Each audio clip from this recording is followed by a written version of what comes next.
What would you do if a pigeon showed up at your window with a desperate message tied to its leg, begging for help for someone you'd never met? By the end of this video, you'll discover how one bird's impossible 400-mile journey through a deadly storm saved a stranger's life, and prove that some bonds transcend species, distance, and even death itself. It's October 15th, 1943. The autumn wind howls across the English countryside as darkness settles over a small cottage in Yorkshire.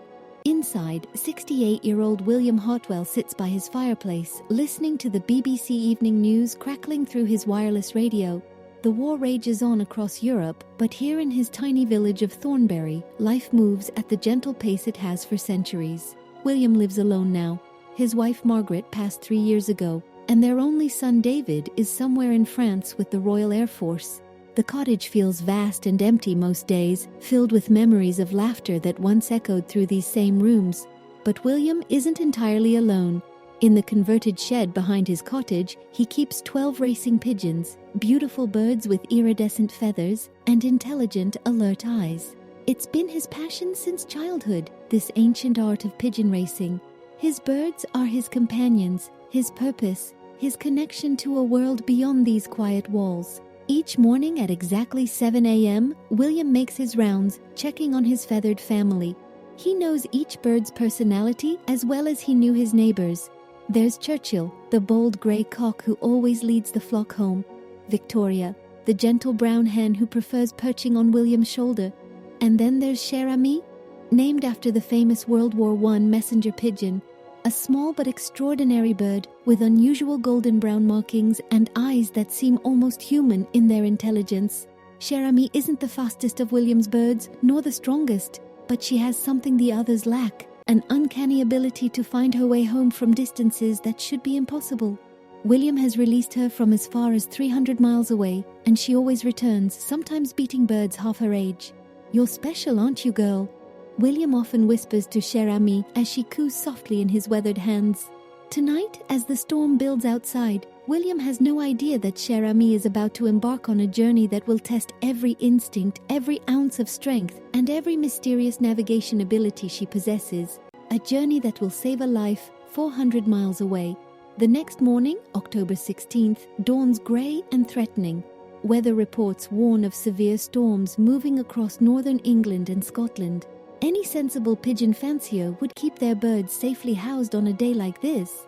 But 400 miles away in the Scottish Highlands, Robert MacLeod has no choice. Robert is a 34-year-old shepherd who lives alone in a remote stone cottage overlooking Loch Katrina. The nearest neighbour is 12 miles away, the nearest telephone 23 miles down a treacherous mountain road. 3 days ago, while checking on his sheep in the high pastures, Robert slipped on wet rocks and fell into a deep ravine.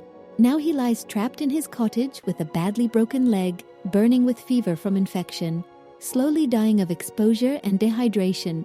In his delirium, Robert remembers something his grandfather once told him about the old ways of communication in these isolated highlands.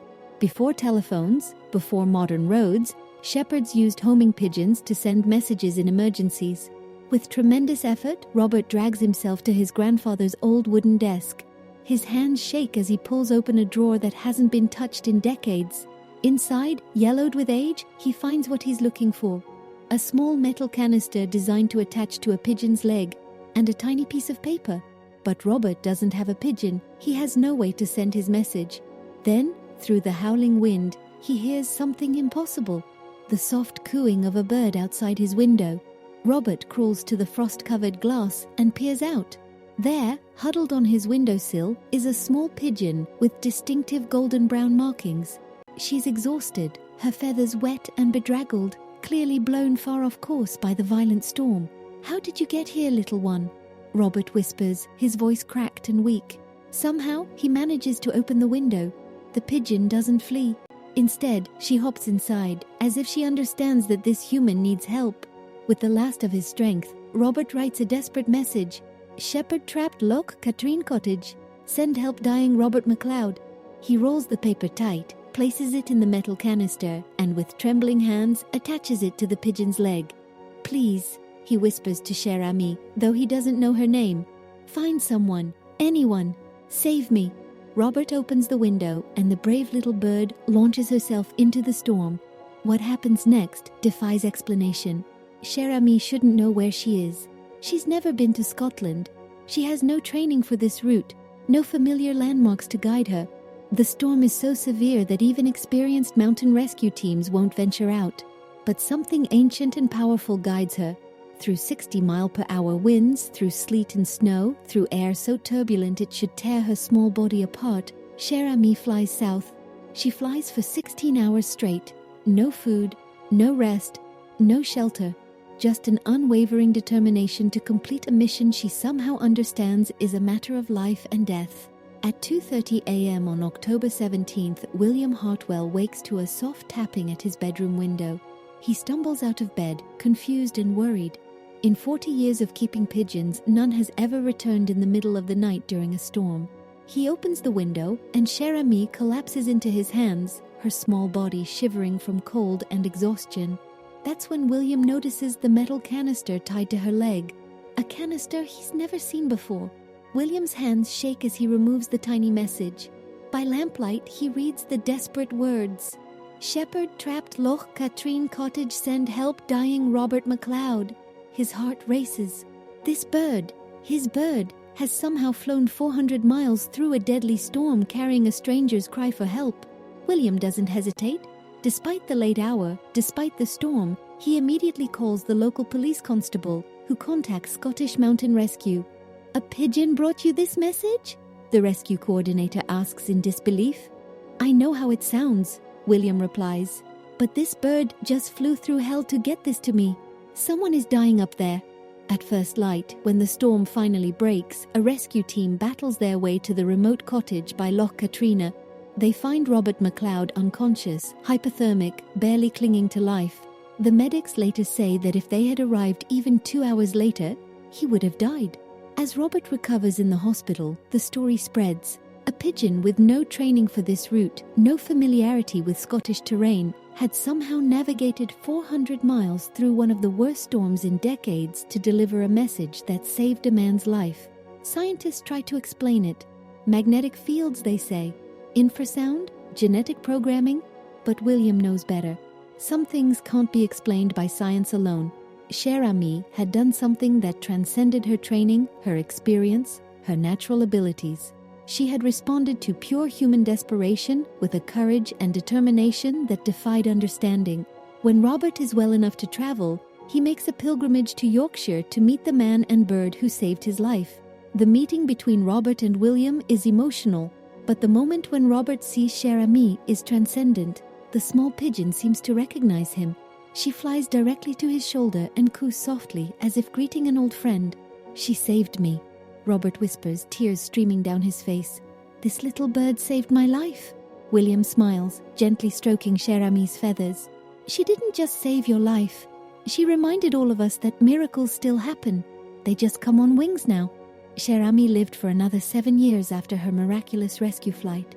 William never raced her competitively again. He said she had already won the only race that truly mattered. Robert MacLeod recovered completely and remained lifelong friends with William until both men passed away in the 1960s. But their story raises questions that still puzzle scientists today. How did Cher Ami navigate an unknown route across 400 miles of treacherous terrain? What guided her through a storm that grounded all other aircraft? Was it instinct, intelligence, or something even more mysterious? Modern GPS technology can tell us precisely how homing pigeons navigate familiar routes. But Cher Ami's journey was different. She flew into the unknown to save a stranger, driven by something that transcends our understanding of animal behavior. If Cher Ami's incredible story of courage and compassion moved you, hit that like button to honor her memory and the miracle of interspecies connection. Subscribe with notifications on because next week we're exploring the dolphin that guided a lost fishing boat through shark-infested waters for 3 days straight, a rescue that marine biologists still call impossible. But I want to hear from you. Have you ever witnessed an animal go beyond their natural instincts to help someone in need? Have your pets ever seemed to understand when you needed help, even when you couldn't ask for it? Share your story in the comments below, because after hearing about Cher Ami, I believe animals possess a capacity for heroism that we're only beginning to recognize. Remember this? In our connected world of instant communication and advanced technology, sometimes the most important messages still travel the oldest way, on the wings of courage, carried by creatures whose hearts know no boundaries. The next time you see a pigeon in your city, remember, cher ami, remember that heroes come in all sizes, and sometimes the smallest wings carry the greatest hope.